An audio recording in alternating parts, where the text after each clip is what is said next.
எனக்கு அன்பான தேவ பிள்ளைகள், இந்த காலை வேளையில் ஜெபிப்போமா? விசுவாசம் உள்ள ஜெபம் பிணியாளியை ரட்சிக்கும், கத்தர் அவனை எழுப்புவார். எதுக்காக ஜெபம் பண்றோம் அப்படின்னா, இன்னைக்கு நிறைய பேரு முடியாம வியாதியா படுத்திருக்கிறாங்க. நிறைய பேர் பார்த்தா ஹாஸ்பிட்டல்ல வியாதின்னு நிறைய பேர் போறாங்க.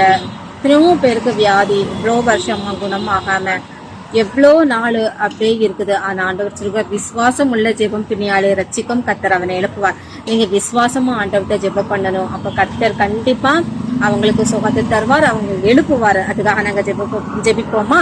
எனக்கு அன்பான ஏசப்பா, ஆண்டவரே ஸ்தோத்திரம். கத்தாவே, இந்த நாளில் ஆண்டவரே வியாதியில் பட்டிருக்க ஒவ்வொருத்தருக்காக நாங்கள் ஜெபிக்கிறோம் அப்பா. ஆண்டவரே கட்டளில் பட்டிருக்க ஒவ்வொருத்தருக்காக நாங்கள் ஜெபிக்கிறோம் ஏசப்பா. அவர்களுக்கு சீக்கிரம் சுகத்தரணும் அப்பா. ஆண்டவரே ஸ்தோத்திரம். கத்தாவே, எவ்வளவோ நாள் படுக்கையில் இருக்கிற அவர்களை நீங்க தட்டி எடுப்புங்க ஏசப்பா. ஸ்தோத்திரம் கத்தாவே. உங்களுடைய பிள்ளைகள் உங்களிடத்தில் வேண்டிக் கொண்டவைகள் ஜெபம் பண்ணவைகள் எல்லாவற்றையும் நீங்க கேட்க கத்தர் கிருபை செய்வீராக அப்பா. ஸ்தோத்திரம். ஆண்டவரே ஹாஸ்பிட்டல் போகிற நோயாளிகளுக்காக நாங்கள் ஜெபிக்கிறோம். விசுவாசத்தோடு போகிற அந்த பிள்ளைகளுக்கு வியாதி குணமாக கத்தாவை கிருபை செய்வீராக. சிறியவர் முதல் பெரியவர் மட்டும் அப்பா ஆண்டவரே ஹாஸ்பிட்டலை நோக்கி கொண்டு போயிருக்கிறோம் ஒவ்வொருத்தரையும் நாங்க கண்ணோக்கி பார்க்கிறோம் ஏசப்பா. உங்களோட பிள்ளைகளுக்கு நீங்க சுகத்தை கொடுங்க, அவர்களை தட்டி எழுப்புங்க ஏசப்பா. உங்களோட ரத்தத்தினாலே அவர்களுக்கு சுகத்தை கொடுங்க. இயேசுவின் மூலம் நல்ல பிதாவே, ஆமேன்.